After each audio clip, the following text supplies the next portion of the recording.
ਤੇ Miss Phumzile ਐਮਮੇਕੋ Ngcuka UN Women the Executive Director ਅਤੇ ਸੋਮਾਲੀਆ ਵਿੱਚ ਸ਼ਾਂਤੀ ਅਤੇ ਸੁਰੱਖਿਆ ਕੌਂਸਲ ਦੀ 8350ਵੀਂ ਮੀਟਿੰਗ ਵਿੱਚ ਬਿਆਨ ਜਾਰੀ ਕੀਤਾ। ਆਪਣੀ ਸੰਖੇਪ ਵਿੱਚ UN ਦੀ ਮਹਿਲਾ ਮੁਖੀ ਫਿਲਮੂਜ਼ਲ ਨੇ ਕਿਹਾ ਕਿ ਕੌਂਸਲ ਸੰਘਰਸ਼ ਅਤੇ ਰਾਜ ਸਰਕਾਰਾਂ ਨਾਲ ਲਿੰਗਕ ਬਰਾਬਰੀ ਨੂੰ ਅੱਗੇ ਵਧਾਉਣ ਲਈ ਉਹਨਾਂ ਦੇ ਯਤਨਾਂ ਵਿੱਚ ਤਾਕਤਵਰ ਕਬੀਲੇ ਆਧਾਰਿਤ ਅਥਾਰਟੀ ਦੇ ਇਤਰਾਜ਼ ਦੇ ਵਿਰੁੱਧ ਖੜੀ ਹੋ ਸਕਦੀ ਹੈ।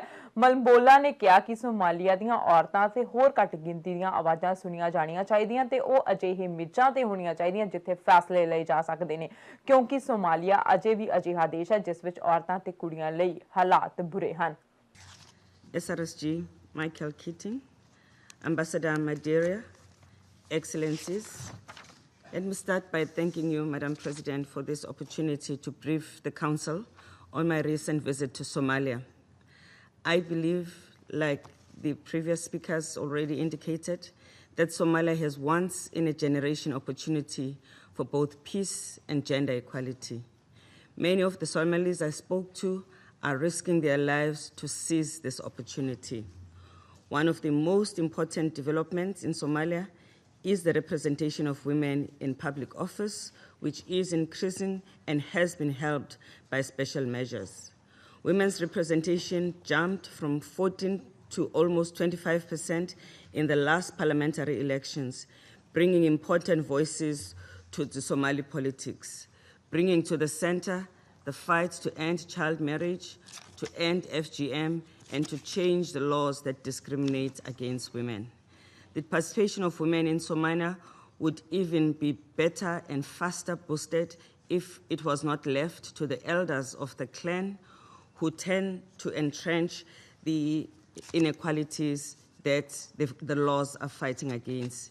And many more leaders that embrace gender equality and support women are very much needed in order for us to fast-track the much-needed changes.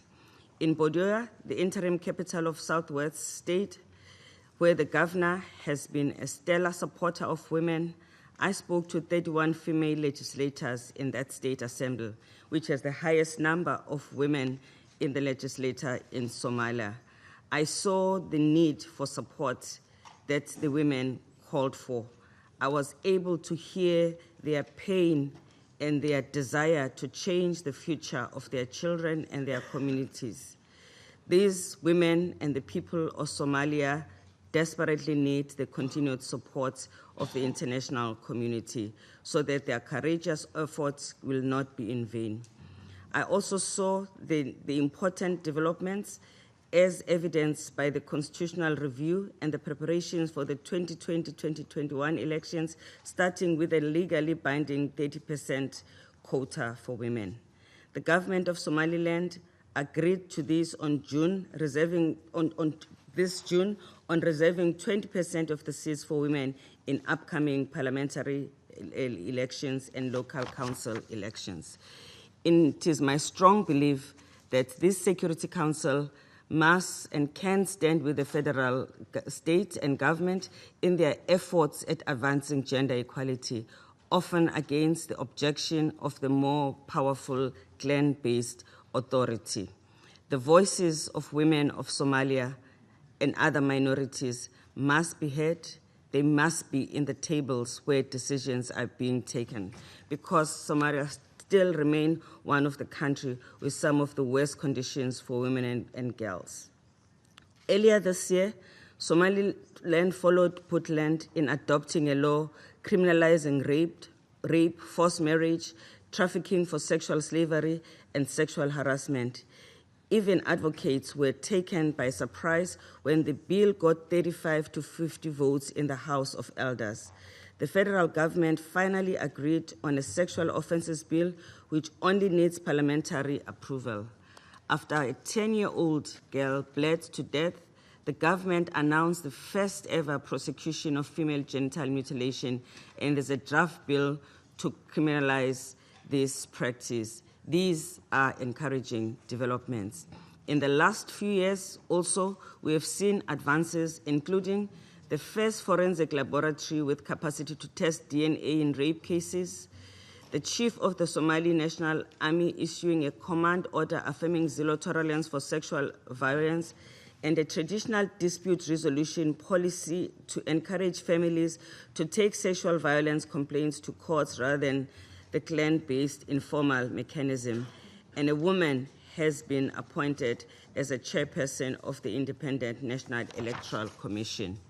We, together with the AU and the women of Somalia, will soon launch a chapter of the African Women Leaders Network in Somalia, which again will support women movement building amongst the many women in Somalia that are hungry for change. These landmark achievements need your support and sustained attention because despite the progress that we are making, the Somalis are making, this progress is not irreversible. These laws are often ignored. The female parliamentarians are often marginalized at the whim of clan elders. Al-Shabaab courts are still killing women by burying them neck deep and pelting them with stones. In customary courts, rapists often simply compensate the victim's family or marry her.